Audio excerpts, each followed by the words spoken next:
It's time for Takes on Takes. You know the drill. You give us the takes. We supply a take on your take today on the Locked On NFL Scouting Podcast.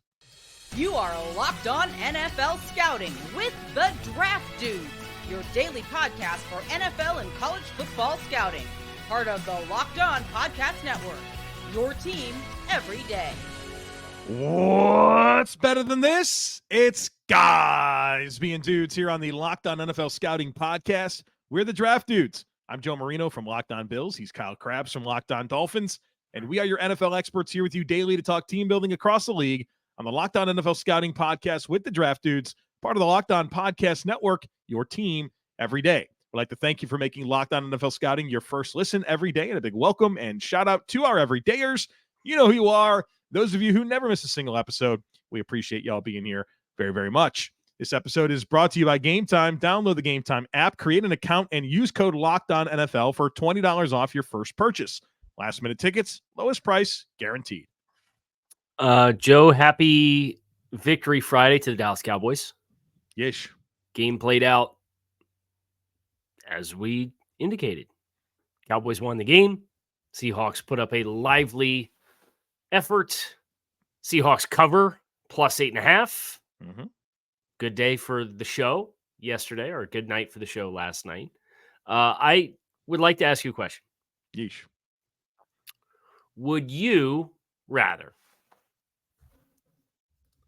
watch a game like last night, which was the 5th game in NFL history with no punts from either team, but have a game that has 19 penalties for 257 yards of penalties?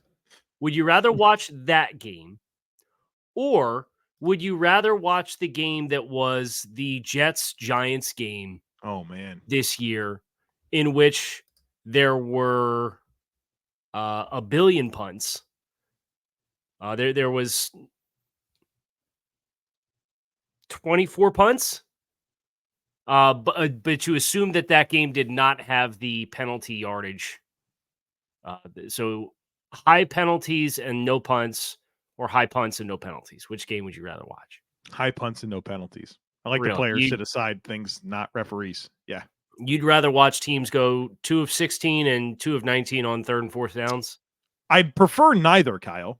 Right, but would you? In this scenario, I'd rather watch the game that puts up 76 points on the board. No. I like defense. So do I, but I want players to decide things. That's what I want. So that's my entire premise for that. Okay. Respect it. All right. We got some heat. We got some heat here today. This first one from Tim's a good one. If the Panthers still had their first round pick, they would take a quarterback at number 1. Tepper is a very impatient owner and wants to get his franchise quarterback now. Fun lens to look at this entire thing through. Yeah, if they just stayed at 9 and drafted Will Levis hypothetically, or if Bryce Young fell to 9 and you drafted him at 9 last year. Well, I think that's an easy yes. Let's say that somehow they had their first round pick this year as some part of that deal. They wound up having their first round pick this year. Would they go back-to-back years picking a quarterback number 1? Yes. I think they would too. I really do. And it's less about Bryce Young and his outlook and more about just Dave Tepper in general. I think is evidenced by how he's handled his head coaches the last 2+ years. Oh, I also think they should. There's that other piece of it. Will they? Okay. Yeah. Also, I think they should. I think it was Will Brinson, who works with CBS, went on somebody else's show. I was talking about retrospectively what that deal is. It's if you finish with the worst record, the number 1 overall pick, you traded Jalen Carter, who was the pick at 9, DJ Moore, Caleb Williams / Drake May, your quarterback of choice, for the rights to draft Bryce Young last year. Not to mention the 2 second-round picks. Plus the 2 second-round picks. Which are going to be top 40 picks. Yeah. Top 35 potentially. Yeah. Yikes! It's when you put it like that, that's rough. It's rough. But I agree with the premise of the take that was provided. Price says there will be wide receiver bargains in free agency this year, allowing several teams to rebuild their wide receiver core. Mentions the Panthers, Chiefs, and Jets. And with the draft being so rich in talent and the impact of non-first round wide receivers, and he mentions Tank Dell, Puka Nacua, Rashee Rice, there will be a stalemate at the position for names like Mike Evans, Tyler Boyd, T. Higgins, MPJ, making it easy for turnarounds. Michael Pierce. I don't think T. Higgins is going to be on the bargain bin. You think he's going to get his $20 million? He's going to get I think somebody's going to pay him $25 million. So who does this apply? Tyler Boyd, Mike Evans. Mike Evans just wakes up every year and gets 1,000 yards. And he's going to do it again this year, but he's also going to be 31 years old next year. Yeah, I don't think he gets a huge deal, but like who wouldn't give him the Odell or Hopkins deal? Maybe even a better one. Someone's giving him that, right? Probably. I think of all the names that were invoked here, I think the one that is maybe in limbo is Tyler Boyd. Age? Because his current contract was an average of just short of $11 million per season. Well, you don't think that. Well, Robert Woods, you don't think the Robert Woods deal is waiting for Tyler Boyd from some team out there that Houston gave him? No, I don't. Not at this stage, anyway. Oh, I bet you he gets the Robert Woods deal. Very similar deal. I think he's a better player, potentially. Not coming off of an ACL tear. But I think the point that Price is making here is that the marriage of good wide receiver draft depth, where we're seeing non-first round receivers contribute versus this class of receivers, like it's interesting. But we're both fading it because we just both went through the free agent list and said, no, these guys are going to get paid. So we disagree with the tape on a fundamental basis. Because teams can't help themselves in free agency. They can't. And for some teams, you have to spend 120% just to get them in the door. Yeah. Everybody's got a price, like the $1 Million Man said. Here's an interesting one from Chuck. Whichever team drafts Marvin Harrison Jr. wins the draft. Having an elite wide receiver on a rookie contract is the new quarterback on a rookie contract, allowing them to spend money elsewhere. He should have just stopped with the first sentence. To say an elite wide receiver on a rookie contract is the new quarterback on a rookie contract. Talk all you want about this wide receiver market being what it is. It's still the top of it is 60% of the top of the quarterback market. And that maths because it's 30 million versus 50 million. So it's a legit 60%. Right. Thinking about like Justin Jefferson on a rookie deal versus what he's going to get 30 something million. Right. But like, right. No, dude, like we're not math guys, but the top quarterbacks are in the like 55 and the rookie deals are the same. Right. So if you're the number one overall pick, it's static. It's not positionally adjusted. Right. So the distance from the ceiling is probably exponential for quarterbacks still versus now. I think that the general idea of elite wide receiver, like a Jamar Chase, like I don't know, who else do you want to put in that stratosphere? Justin Jefferson, those guys on rookie contracts, they're major bargains, and it's huge. I think if you left the quarterback part out, we'd be like, yeah, absolutely. Yeah, this is a big deal. But you layer in the quarterbacks, you kind of lose us a little bit. Oh, man, this one from Philip. Kyle, this might be tough. Philip says, is today's episode, referring to yesterday, the first official episode where Kyle didn't wear the coat? I checked the tape, Kyle. Yes. You had that Legends hoodie on, orange. Yep. So where are we at with this? What's the update? I'm moving forward on. I mean, I'll wear it the vast majority of the time, but I'm conceding the daily. You got a 2-week run there, right? Yeah, solid. It was enough of dragging the bit out and beating the dead horse and choosing my outfits for the day almost exclusively to make sure I wasn't sweating bullets by having a satin jacket over top of whatever else I was wearing. So. Right, you do have to think like we're on video doing these podcasts. It's not like back in the day, bro. You and I would sit here with hoodies over, just slumping down in the chair, getting the podcast done. Now we got to be on video, thinking about what I'm wearing. You know what I mean? Some presentation involved. You got to do your hair. Well, got to comb your beard. Doing my hair is putting a hat on. So you comb your beard. I do. I got to, because the beard can get a little bit dicey if it's not combed. So, All right, we got more fun stuff to get to here in just a moment. Stick with us. But look, as the weather gets colder, the NFL offers stay hot on FanDuel Hot. right now. New customers can get $150 in bonus bets with any winning $5 money line bet. That's $150 if your team wins. So if you've been thinking about joining FanDuel, there's simply no better time to get in on the action. The app, super easy to use, and there's a ton of different things that you can bet on, including spreads, player props, over-unders, and more. Obviously, if you took the spread, Seahawks plus 8.5, you're a winner today. And so, maybe you could reference yesterday's show for some more opportunities to have some good bets on spread. So visit FanDuel.com/LockedOn. FanDuel, official partner of the NFL. More takes, please. Halil's Real Football Talk. The Falcons will run away with the NFC South. Looking at the remaining schedule, at Jets versus Bucks, at Panthers versus Colts, at Bears, at Saints. I'd like to believe this to be true. Right? Can I trust this to be true? No. I think Tampa and Carolina are out, I think. Goodbye. I am inclined to agree with you. So they got to beat out the Saints.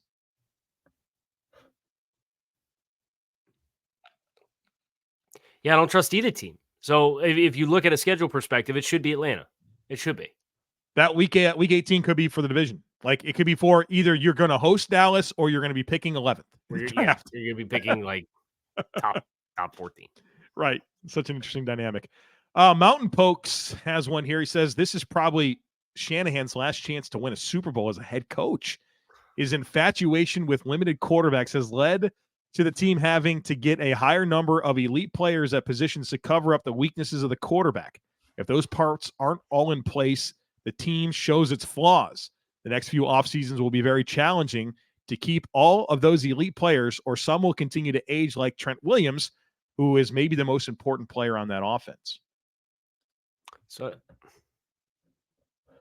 me pull up their 2024 salary cap outlook, which negative $14 million in cap space. Okay, so we're going to do the thing. That's better than I thought. Right. So we're going to do the thing. You can max restructure Trent Williams and save $15 million. So now you're in the green. Yep. You can max restructure Deebo Samuel and save $14 million. You can max restructure Fred Warner and save $11 million. You could, if you wanted to, max structure George Kittle and save $9 million. You can max restructure Javon Hargrave, who you just added this past offseason, and save $6.5 million. You can max restructure Nick Bosa and not save any money, so ignore that one, please. You can max restructure Christian McCaffrey and save over $7 million. Okay, they're not going anywhere. They're not. We get it. You can max restructure Kyle Juszczyk and save $3.5 million. Now, I did all those max restructures, and I'm at $51.6 million. And yeah, they aren't going anywhere. Now, Point being that they need to replenish to get some young talent, right? Like, that all matters. But there's, right. I think the bigger concern is the fact that they just have not drafted. Period. Right? Like they have not had significant draft capital for the past 3 years. Now, they're expiring contracts. It's worth acknowledging. Ayuk, right? You've got he's on his 5th-year option next year, I think. So who matters here? So it's Chase Young. You just went through the whole thing. Which is acquired trade deadline. SpotTrack has their 2024 free agents as this: Chase Young, Sam Darnold, Javon Kinlaw, Tashawn Gibson, Oren Burks, Cleveland Farrell, John Feliciano, Kevin Givens, Ray McLeod, Demetrius Flanagan-Fowles, Ross Dwelly, Brandon Allen, Matt Pryor, Juwan Jennings, Charlie Warner, and Terrence Mitchell. I'm unconcerned. They're going to be better next year. I'm completely unconcerned. Right. And I think you max restructure all of those names that we talked about, and you probably get some more long-term deals done. And they're all good names too. Like, you don't who has any concerns about any of those players locking yourself into them for like more guaranteed money down the stretch? Like, I think the 49ers are going to be fine. But I think there's some truth to what he's saying here, that like the fact that they do have this very cheap quarterback that is elevated by the players around him. Like, I understand all of that, but yeah, the part where you say this is his last chance to win a Super Bowl as a head coach, not true. In fact, we're not even his best chance. We're going to wake up on probably March 14th, and the 49ers are going to have $80 million in cap space. Probably $60 million in cap space. Luke says Ben Johnson should only take a head coach job if he has an elite quarterback, either already established or an elite mind. Bills with Allen or wherever Caleb Williams goes. There might be others that are that are not on the top of my mind. Well, reports came out yesterday. Chargers is worth talking about. The Bills are not firing Sean McDermott. Tim Graham said he was not in season. Zero chance. No, he was zero chance in season. Tim Graham's as good as gold when it comes to Bills reports. Talked about an intimate source that knows McDermott and Pagula's relationship. I am operating. I'm not investing any energy in discussing replacements for Sean McDermott because it's not going to happen. I just feel like they're unlucky this year. I'm not. The merits of the conversation are one thing, right? Like, I think there's a huge conversation to be had about Sean McDermott and his aggressive mentality on defense that takes away from keeping the ball in Josh Allen's hands to win football games and relying on his defense to make a play. I think he's fundamentally flawed, and I'm greatly concerned that he's going to hold this Bills team back like he has. But they're not going to fire him. It's not a conversation. Like, if you want to talk about Ben Johnson being the head coach of the Bills, it ain't going to happen. They're going to keep Sean McDermott. But Chargers, yeah, that sounds good. Why wouldn't he take that job? I don't have a good answer for you. Unless it's not an offer to him, right? But right. Yeah, Ben Johnson feels like the hot candidate, right? That's going to kind of have his choice. He already turned down jobs.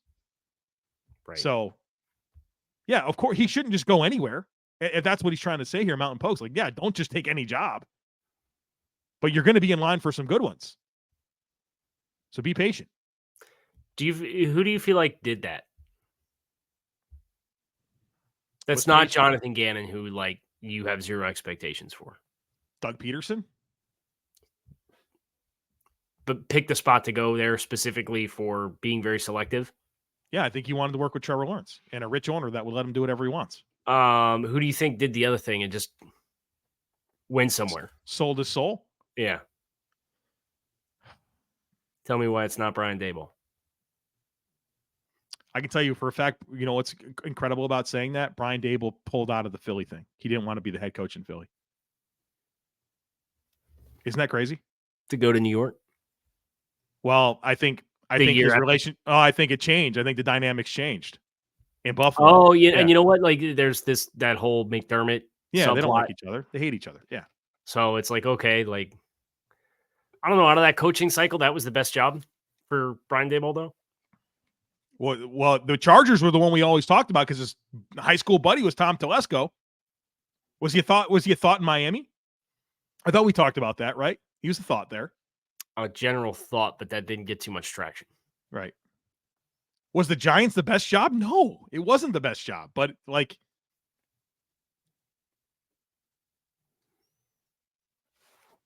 well, Steve Wilkes in Arizona?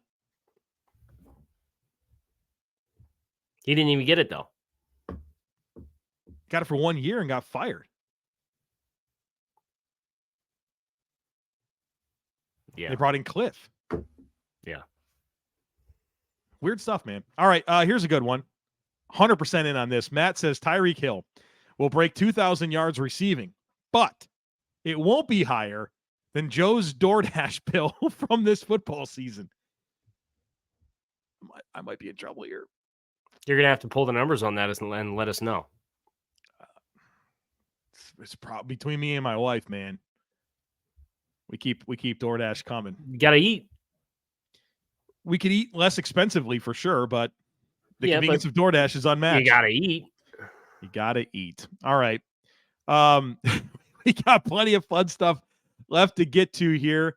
Stick with us. But look, when you are going to buy tickets to your next big event, you shouldn't have to worry.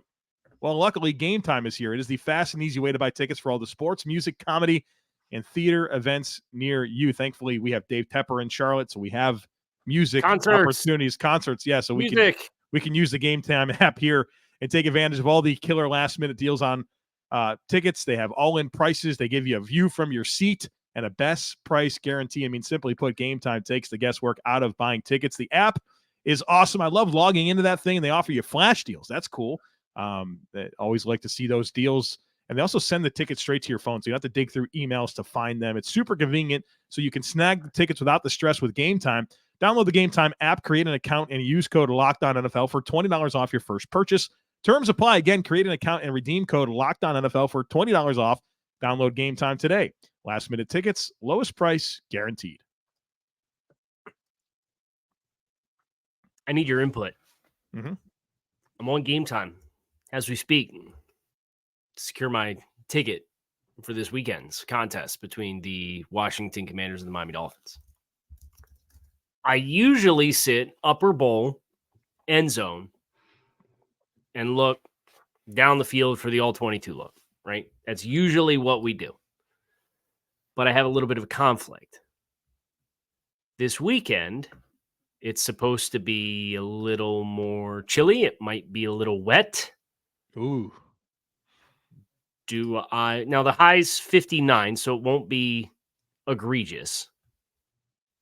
Do I want to risk sitting high in the bowl or go down into the lower bowl where the wind may not be as much of a factor? Comfort would be my top priority. Okay. Comfort would be my top priority. Duly noted.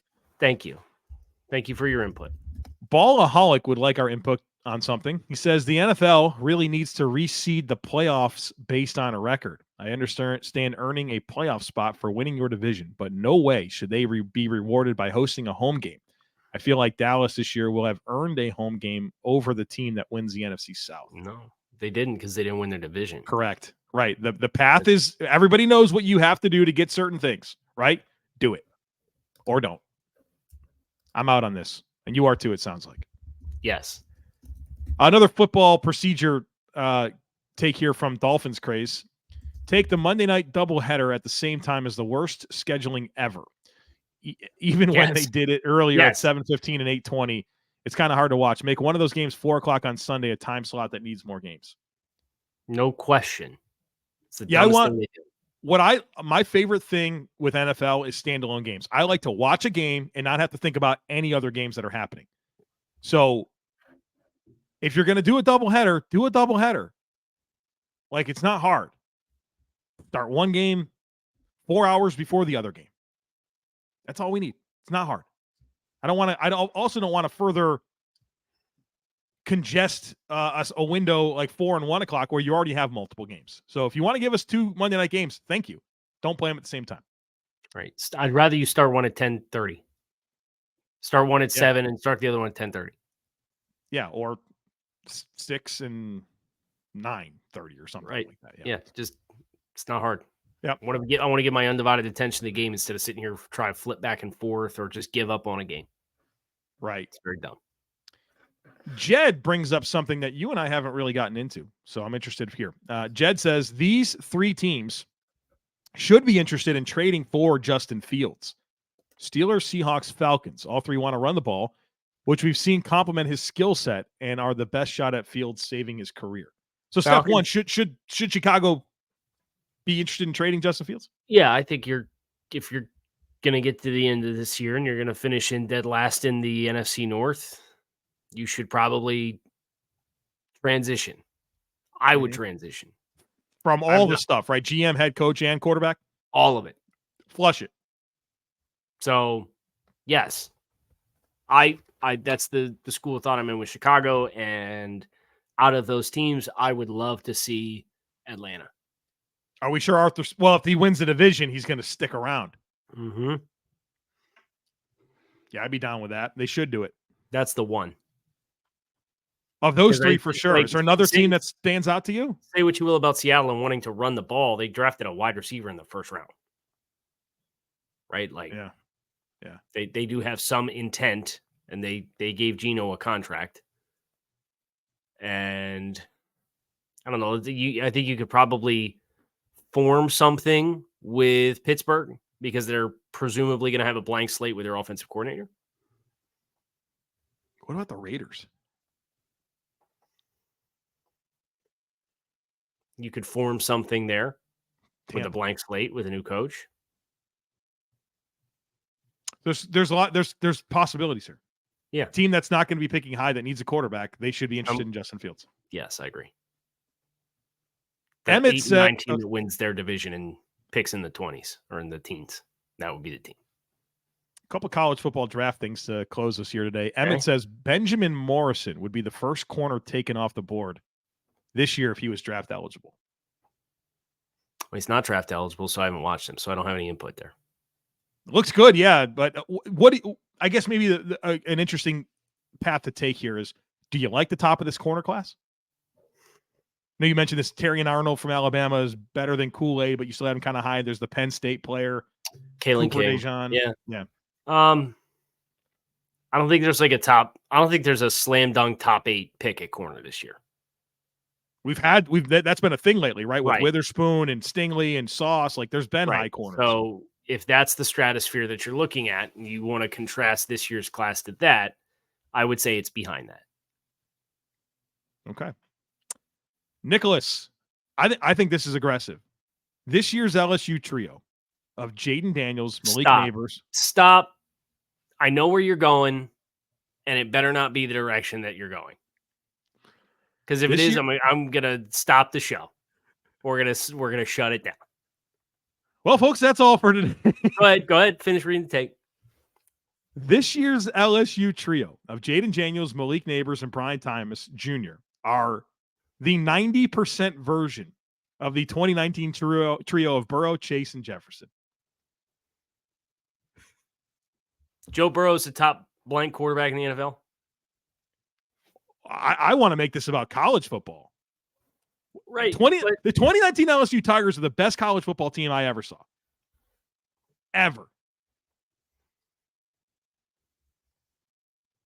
I mean, what historic, unbelievable. Burrow, Chase, Jefferson, as good as you could possibly have in the world of college football and in some ways the NFL. 90%? 90% might be like Stroud, Jackson Smith and Jigba, and Olave or Garrett Wilson. Like that's 90% to me. Those guys aren't that, are they? Over Olave. Whatever. Right. That was off the cuff. Not bad in my opinion to pull that off. That's 90% of it, right? Yes, I think so. I'm good.